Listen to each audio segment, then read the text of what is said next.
It pleased Darius to set over the kingdom 120 satraps, to be over the whole kingdom, and over these 3 governors, of whom Daniel was one, that the satraps might give account to them, so that the king would suffer no loss. Then this Daniel distinguished himself above the governors and satraps, because an excellent spirit was in him, and the king gave thought to setting him over the whole realm. So the governors and satraps sought to find some charge against Daniel concerning the kingdom, but they could find no charge or fault, because he was faithful, nor was there any error or fault found in him. Then these men said, "We shall not find any charge against this Daniel unless we find it against him concerning the law of his God." So these governors and satraps thronged before the king, and said thus to him, "King Darius, live forever. All the governors of the kingdom, the administrators and satraps, the counselors and advisors, have consulted together to establish a royal statute, and to make a firm decree, that whoever petitions any god or man for 30 days, except you, O king, shall be cast into the den of lions. Now, O king, establish the decree and sign the writing, so that it cannot be changed according to the law of the Medes and Persians, which does not alter." Therefore King Darius signed the written decree. Now, when Daniel knew that the writing was signed, he went home, and in his upper room, with his windows open toward Jerusalem, he knelt down on his knees 3 times that day, and prayed and gave thanks before his God, as was his custom since early days. Then these men assembled, and found Daniel praying and making supplication before his God. And they went before the king, and spoke concerning the king's decree. "Have you not signed a decree that every man who petitions any god or man within 30 days, except you, O king, shall be cast into the den of lions?"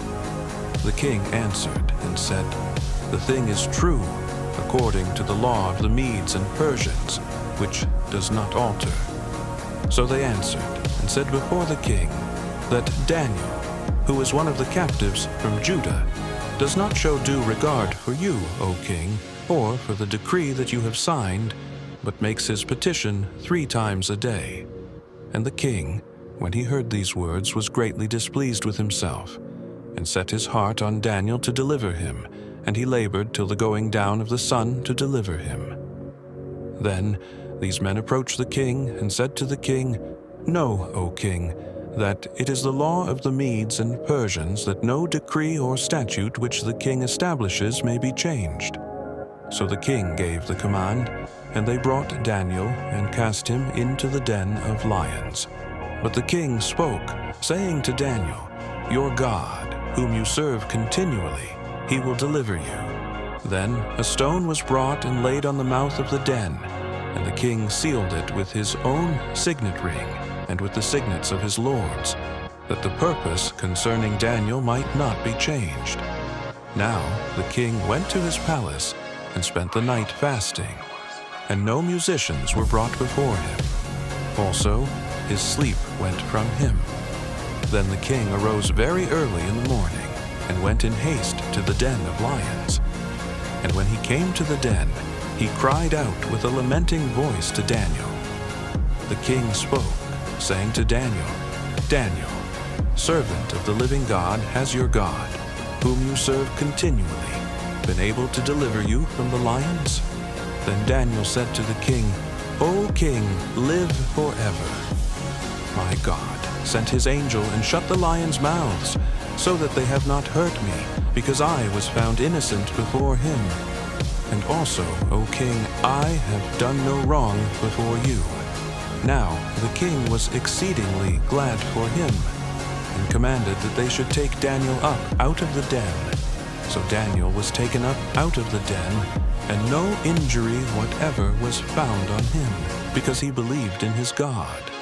And the king gave the command, and they brought those men who had accused Daniel, and they cast them into the den of lions, them, their children, and their wives, and the lions overpowered them, and broke all their bones in pieces before they ever came to the bottom of the den. Then King Darius wrote, "To all peoples, nations, and languages that dwell in all the earth, peace be multiplied to you. I make a decree that in every dominion of my kingdom men must tremble and fear before the God of Daniel. For he is the living God and steadfast forever. His kingdom is the one which shall not be destroyed, and his dominion shall endure to the end. He delivers and rescues, and he works signs and wonders in heaven and on earth, who has delivered Daniel from the power of the lions." So this Daniel prospered in the reign of Darius and in the reign of Cyrus the Persian.